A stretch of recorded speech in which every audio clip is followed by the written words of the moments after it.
and welcome to Saturday night.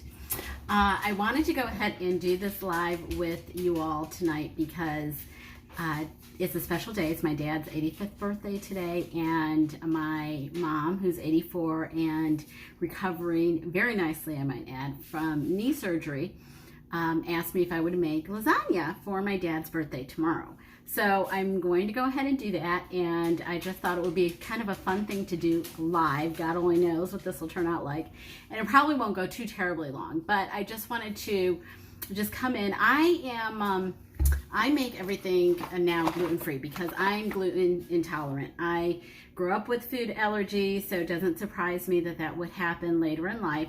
So my mom actually got the noodles for me, and I'm going to be making this completely gluten-free. And I'm getting used to doing that. I do a lot of things gluten-free now, and honestly, you really can't even tell the difference because it's so good. So first of all, in the olden days, I'm Italian, just so in case y'all didn't know, I am Italian, and everything I learned, I did learn from my mom and my grandma.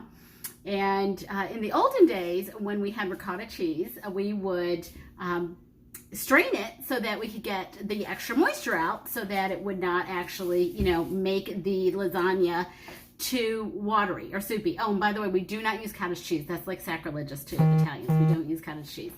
But anyway, so in doing that, we would go ahead and strain it for a while. But now, because we're using the no-bake noodles, hey Julia, how you doing? Because we're using the no-bake noodles, I don't strain the ricotta cheese anymore. I just go ahead and just put it together, everything together. But what I do that's a little different, and I've got my wonderful KitchenAid right here, and I will tell you, my favorite store-bought ricotta cheese is the Galbani, however you say it, and I like it because, shameless plug, right? I like it because it's smoother, and I like a smoother ricotta.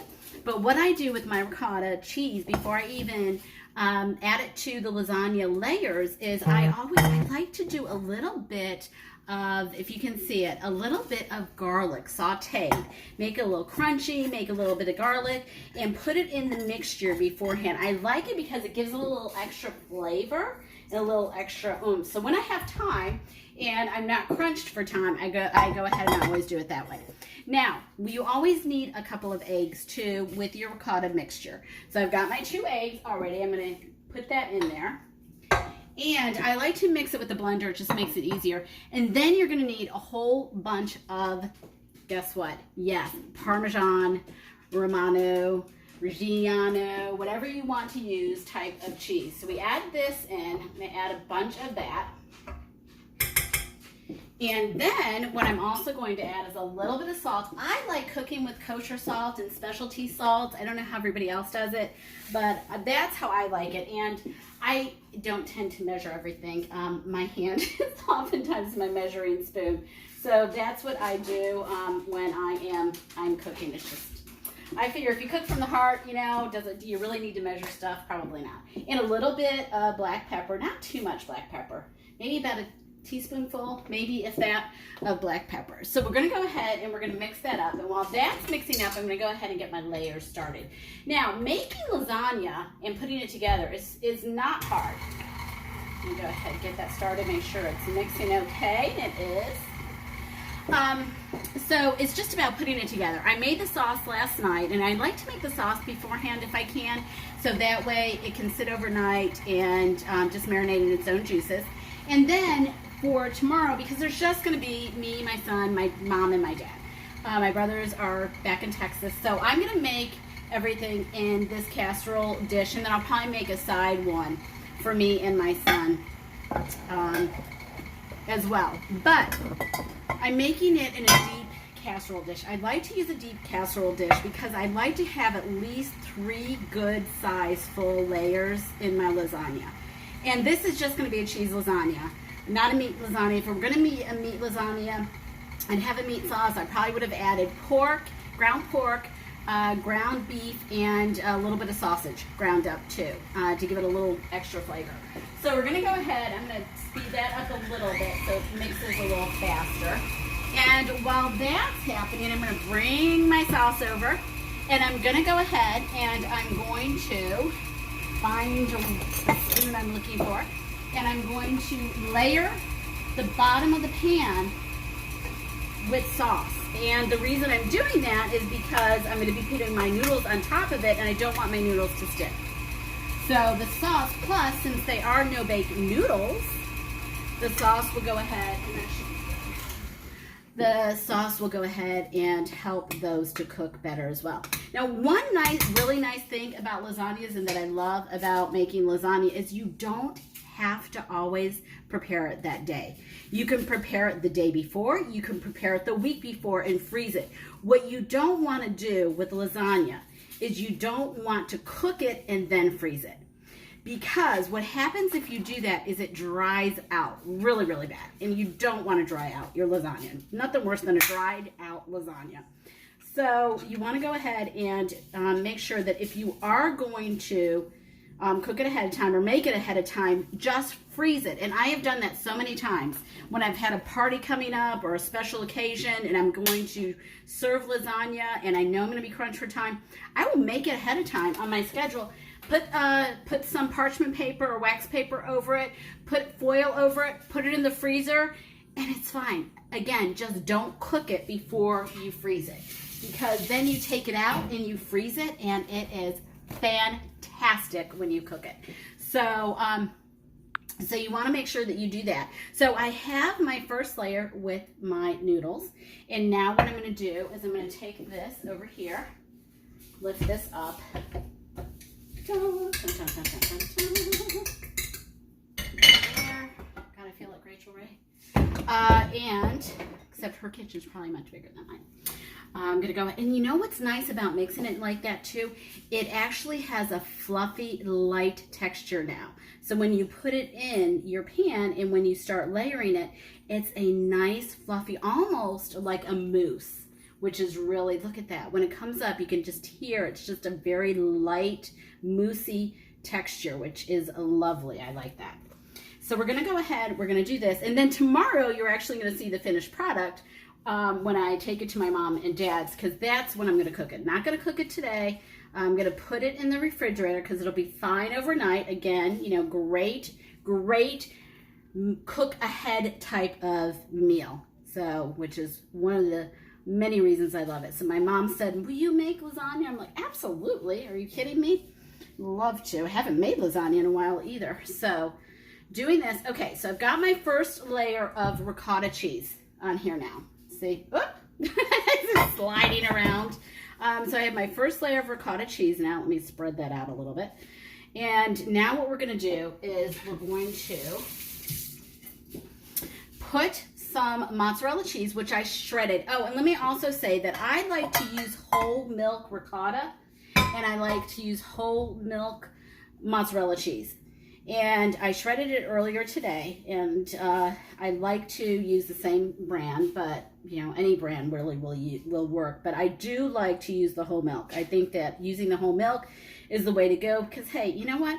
If you're gonna make Italian and you're gonna splurge anyway, you might as well go all the way, right? Because you're not going to eat this every day. It's not like you're going to eat lasagna every single day, so enjoy it. Look at all this cheese I'm putting on it.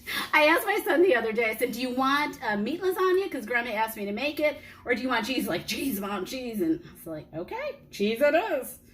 So that makes it easier for me. And then you sprinkle some Parmesan cheese on top. Okay, and then what we're going to do is, believe it or not, we're going to put some more sauce on top of this layer. And the reason we're going to do that is because now we're going to layer another, we're going to put some more noodles on top of this so that we have our second layer. And remember, like I said, I like to do 3 layers at least, and that's why I always like to use a deep pan. So this will serve really, I mean, if we were to serve, you know, this at a bigger dinner, I think that this, even though it's a smaller casserole, would probably serve 6 people very nicely, at least.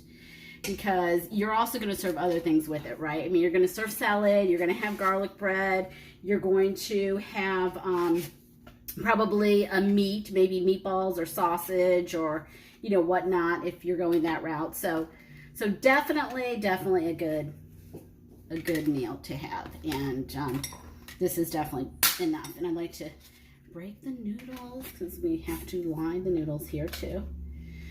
And then I'm going to go ahead and I'm going to do this layer. And then once that layer's done, what happens is the top layer ends up being, again, this, oh my gosh, this came out so nice, like this. So the top layer ends up being just a layer of lasagna noodles with cheese on top and sauce on top. And so that's what you generally do, and it kind of like seals everything in together as the top layer.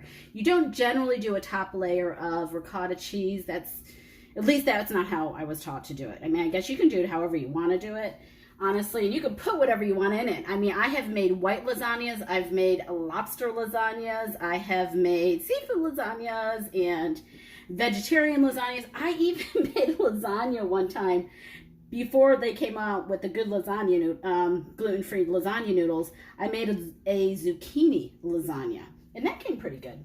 You know, I was able to eat it, so I was happy. And I love vegetables, so. My son, well, forget it. Can't get a vegetable in him to save my life, unless it's corn on the cob. Okay, so we're going to go through the same process. So you just keep doing this. You keep layering and going through. Thanks, Julie. Wish you lived closer. I wish you did too. You keep going through the same process, and you're going to do the same thing. And then what's going to happen is I'm going to have the third layer, and it is going to look similar to what I'm going to show you right now. This is basically what the third layer is going to look like. I mean, the last layer, the top layer is going to look like. Let me show you real quick. And then I will let you all go unless anybody has any questions. And then you can see the final product tomorrow night, tomorrow evening at my mom and dad's. And we're celebrating. I cannot believe my dad's 85th birthday. Oh my gosh. I know, I'm very fortunate to still have them around. And I'm very fortunate to have my brothers and all of our family. Okay, so if we were going to do it, it would look similar to this, the top layer. And this again is not the top layer because I'm going to do one more layer with the ricotta cheese.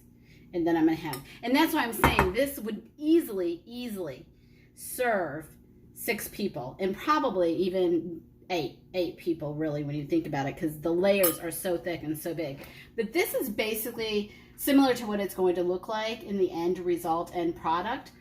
And yes, gluten-free. I can't tell you it's fat-free. Sorry, it's not.